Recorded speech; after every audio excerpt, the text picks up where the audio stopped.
पूरे तो दर्शकों को नमस्कार, जो भी आपकी न्यूज़ चैनल को देख रहे होंगे और सुनेंगे। तो फिल्म के सिलसिले में, जैसे इसके पहले एक फिल्म रंजीत जी बना चुके हैं, पहली नज़र को सलाम, और जिस वक्त वो सिनेमा बना था और बहुत बड़ा रिस्क इन्होंने कवर किया था और ट्रेंड चेंज पिक्चर बनाए थे, और इन्होंने साबित कर दिया था कि अगर सही सिनेमा बने तो चीज़ें बहुत ही सही होंगी। तो थिएटर पे भी सिनेमा ने कमाल किया था, और उसके बाद जो डिजिटल प्लेटफॉर्म पे सिनेमा ने जो कमाल किया है वो मतलब सोच भी नहीं सकते। और हम लोग का बातचीत हुआ और वो व्यूअरशिप ये भी देख रहे थे, मैं भी देख रहा था। फिर राज बोले कि इसका पार्ट 2 स्टार्ट करिए, और बहुत सारा चीज़ दृष्टिकोण में रखते हुए इस क्षेत्र में तो पहले हम लोग पहले जगह सलाम का शूटिंग किए हुए थे, बहुत ही कोऑपरेटिव लोग थे और उन्होंने सिनेमा बनाने में इतना मदद किया। यहाँ के जो युवा वर्ग वो भी सब साथ दिए और साथ में काम किए। और जिस हिसाब से राज जी हैं, तो इनका अपना जो भी सोचे क्षेत्र के प्रति, अपने बिहार के प्रति है ना, वो एक अलग लगाव है, और युवाओं के प्रति इनका कि भाई वो आगे बढ़े। और मैं आया इस पार्ट 2 के सिलसिले में जब मिला और जो थॉट पे डिस्कस हुआ कि अगर इसको बनाया जाए, और अभी इंडस्ट्री में एक ऐसा सब्जेक्ट चाहिए कि फिर से इंडस्ट्री ग्रो कर जाए, और जिस हिसाब से इनका रीडिंग है ना, क्षेत्र में घूमने से लेकर पूरे बिहार के अंदर के ऑडियंस में एज ए ऑडियंस, आर्टिस्ट तो हैं ही, लेकिन एज ए ऑडियंस भी जो पकड़ है, क्योंकि पहला सिनेमा जो बना था उसमें जो इनका इनपुट था, जो योगदान था डायलॉग से लेकर सीन के ऊपर, वो सारे के सारे हिट रहे थे, थिएटर में भी और डिजिटल प्लेटफॉर्म में भी। अगर उसका एक भी सीन कटता है, मुझे आज भी याद है कि उसमें फिल्म में कॉमेडी सीन था जो इनका दिया हुआ था, मेरा कहीं से नहीं, वो लोकल कहावत था, और बोले कि ये करिए और उसका रिस्पॉन्स बहुत अच्छा आएगा। और सिर्फ वो एक क्लिप का कम से कम कितना व्यूअर उसका 5 करोड़ से ऊपर, 30 रुपये में भरपेट भोजन जो कॉमेडी सीक्वेंस था होटल, और खुद कहीं ना कहीं से मेरे पास भी चीज़ें आ जाती हैं। और अभी पार्ट 2 जिस हिसाब से जिस लेवल पे राज्य प्लान किए हैं, वो आज के टाइम में सोचना अपने में बहुत बड़ा काम है कि जिस लेवल पे बनाना चाह रहे हैं कि भाई जब ऑडियंस देखे तो लगे कि भाई अच्छा सिनेमा और बड़ा सिनेमा भोजपुरी में फिर भी बनाया जा सकता है। जो अभी एकदम सब लोग हिम्मत हार चुके हैं कि बड़ा सिनेमा बनाना जोखिम से भरा है, और उस स्थिति में ये जिस प्लान के तहत जब मुझसे डिस्कस किया और बताया कि मैं इस लेवल का चीज़ चाह रहा हूँ, तो मुझे भी लग रहा था कि तो इनका पहले से अपना प्री प्लान सारी चीज़ें थी। फिर आया 4-5 दिन हो गया मुझे, हम लोग क्षेत्र में कहाँ कहाँ शूटिंग होगा, तो राज्य के माध्यम से वो देखा भी। यहाँ के जो युवा वर्ग हैं उनका जो क्यूरियोसिटी है कि भाई हमको भी काम मिलना चाहिए। पहले जगह सलाम मोतीपुर में पहले हो चुका है, तो यहाँ शूटिंग किया जाएगा, फिर वाल्मीकि नगर में किया जाएगा, फिर जमुई में, और बड़े पैमाने में साउथ से जो बड़े एक्शन डायरेक्टर वगैरह हैं उनको लेके, और फिर से उससे बेहतर सिनेमा बनाने का ही किया जाएगा। और दर्शक जो हैं, जो हम लोग देख रहे हैं सोसाइटी यूट्यूब के ऊपर 14 करोड़ लोगों ने सिनेमा देखा है, और जिसमें सिनेमा बना के हम लोग जितनी बेचने गए थे उस वक्त नहीं सोचे थे कि इतना बड़ा हिट हो। एक गाना है उसको 27 करोड़ लोगों ने देखा, और जिस हिसाब से राज्य अपना प्लान करके चल रहे हैं कि हम इस लेवल का सिनेमा बनाएंगे, तो उम्मीद मैं भी करता हूँ कि जो ऑडियंस वर्ग, दर्शक है जिसने देखा है, वो फिर से पार्ट 2 को भी वही प्यार, वही सम्मान देंगे जो फर्स्ट पार्ट को दिए हुए हैं।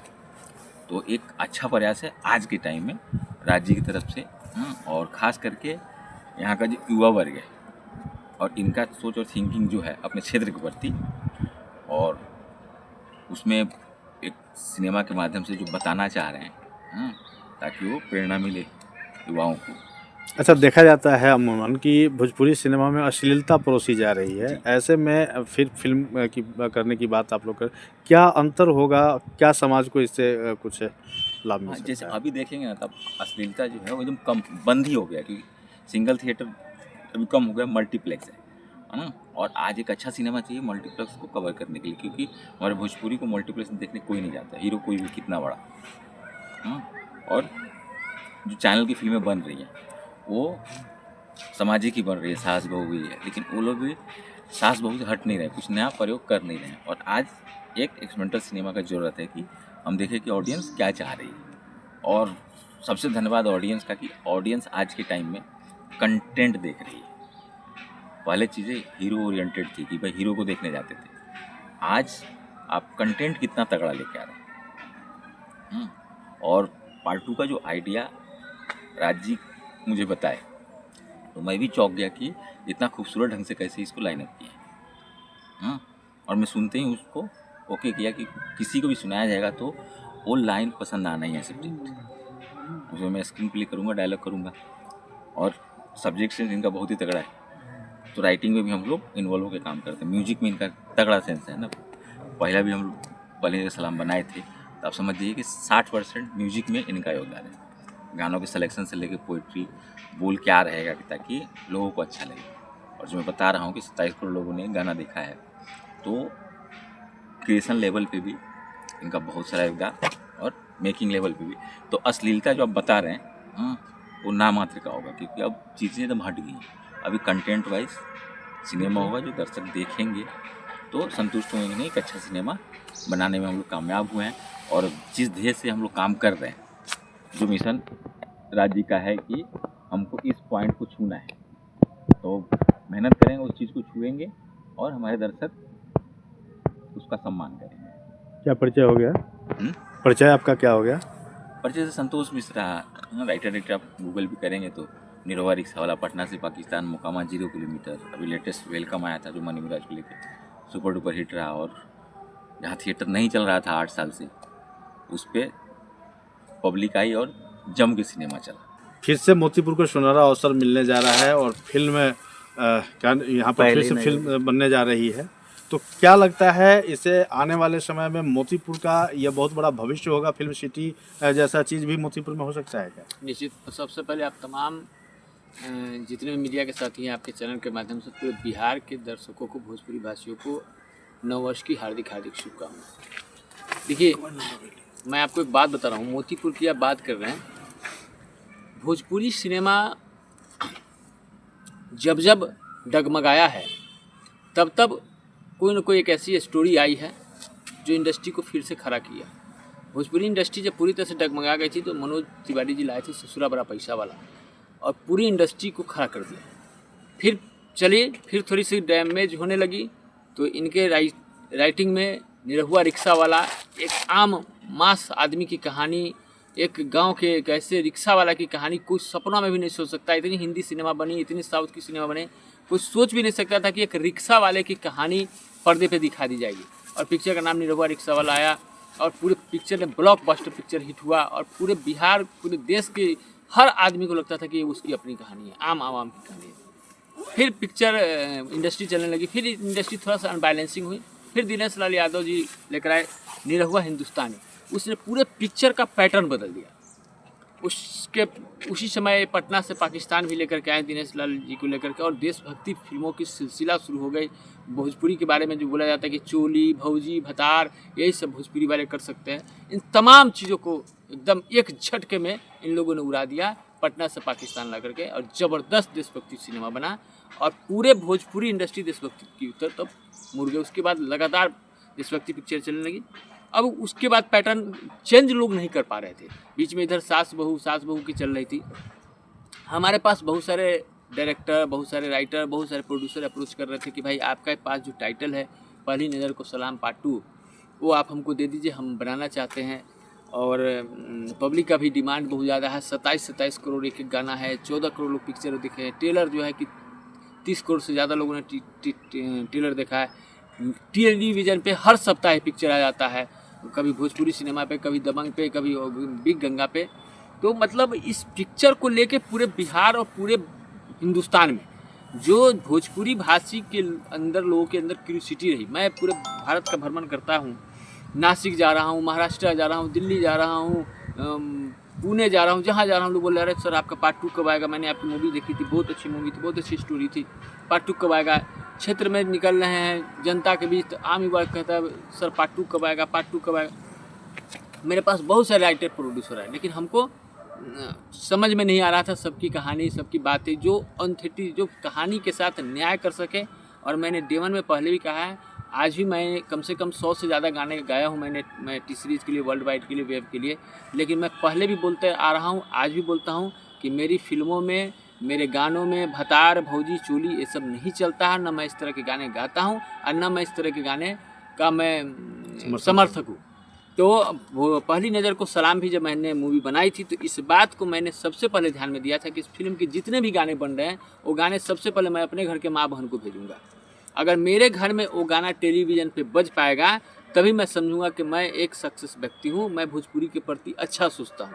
तो हमारे जितने भी गाने आप उठा लीजिएगा, मम्मी के मन बात से लेके प्यार काहे बनाए राम ने से लेके जितने भी गाने आप लेंगे, आपको किसी भी गाने में आपको अश्लीलता नहीं होगी। तो हमारे पास और फिल्म की कहानी में भी उसी तरह मेरे पास सब लोग अप्रोच कर रहे थे, बहुत दिनों से बोल रहे थे कि पार्ट 2 बनाया जाए, पार्ट 2 बनाया जाए।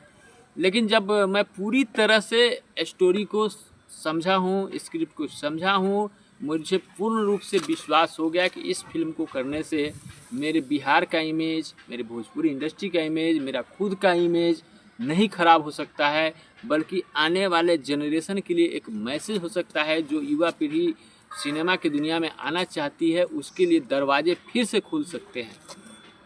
तब मैंने हामी भरी कि ठीक है मैं करूँगा। एक सिनेमा को प्रोड्यूस करने के लिए तैयार हुए कि मैं प्रोड्यूस करूँगा।